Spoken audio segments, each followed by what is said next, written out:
Hey, what's up, guys? So, we're going to be talking about Chapter 18, which is called Industry, Immigrants, and Cities, and this is from 1870 to 1900.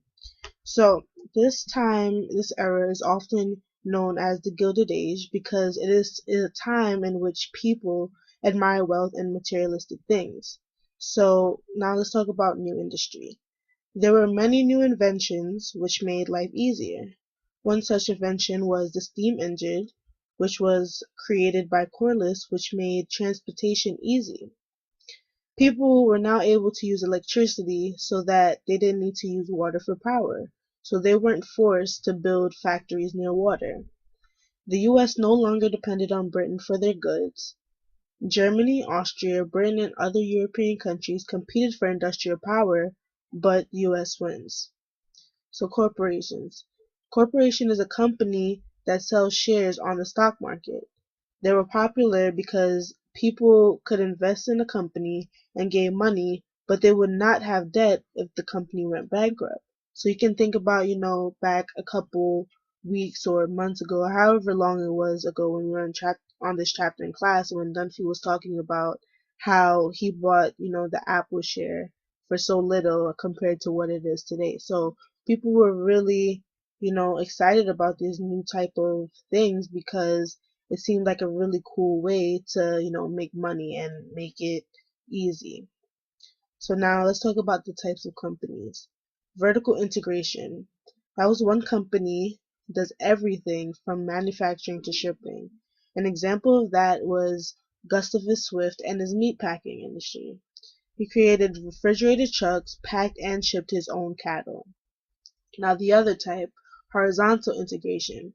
This is when multiple competitors or an industry merged together. For example, Andrew Carnegie's steel company controlled a quarter of U.S. steel production. Labor. This is large corporations provided many more jobs, but they were de-skilled. Wages were less than the cost of living, which caused people to work longer hours to make more money for their family. Women and children also had to work, and working conditions were dangerous and unsanitary. You can remember when we read The Jungle and How the Other Half Lives in class, and in Upton Sinclair's book, The Jungle, he talked about how workers lived near the factories, which was very unsanitary. And Jacob Riis talked about the tenement living and how the other half lives, which showed the large gap between the rich and the poor. Now, the gospel of wealth.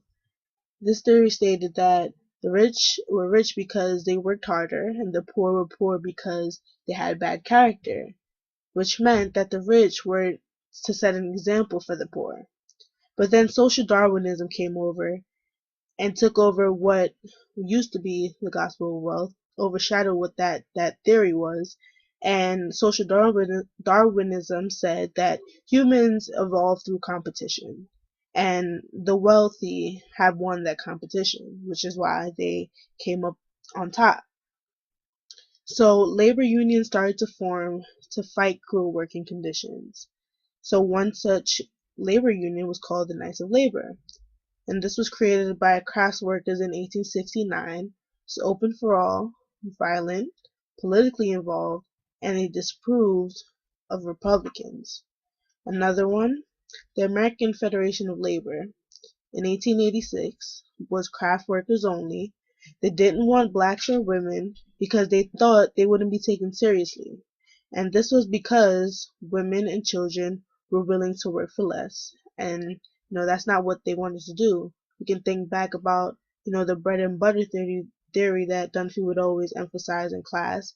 People weren't looking for, well, men especially weren't looking for longer, hours and less pay. They wanted shorter hours with more pay. That was the bread and butter. That's what they wanted. And they felt like the women and children were so desperate to find work to get a little bit of money that they would just be willing to do anything. And the men weren't for that in that union. So the companies fought back. The Pullman strike. The Pullman car company cut wages without cutting rent. The workers went to American Railway Union, ARU, and Eugene Debs led the workers in the strike. The Pullman Company gained public support and managed to fire workers. Eugene Debs got arrested, and Pullman strike ends, and the corporations win. Now to immigrants.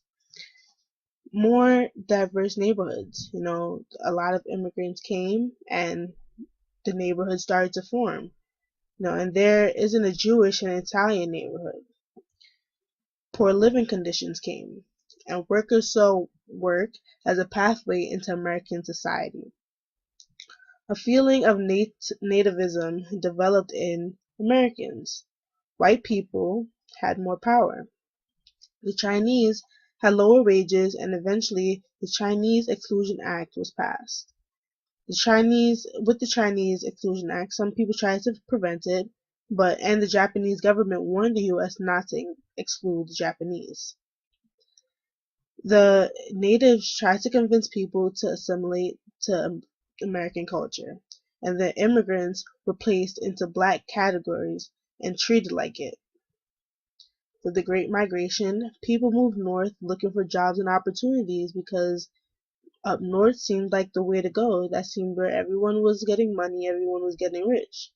And the blacks created their own small communities with their own businesses, which is why the YMCA and the YWCA were created for black people. New cities. The first suburbs were created on the edges of towns. Downtown was usually where financial headquarters were set up.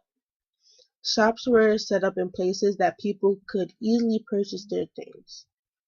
So now with all of this new, immigrants and the industries and all these new populations and cities in America, a new middle class was formed. So now, society had now allowed salespeople and civil servants to be a part of the middle class along with skilled artisans and doctors. In the early 1900s, this makes the U.S. a consumer society.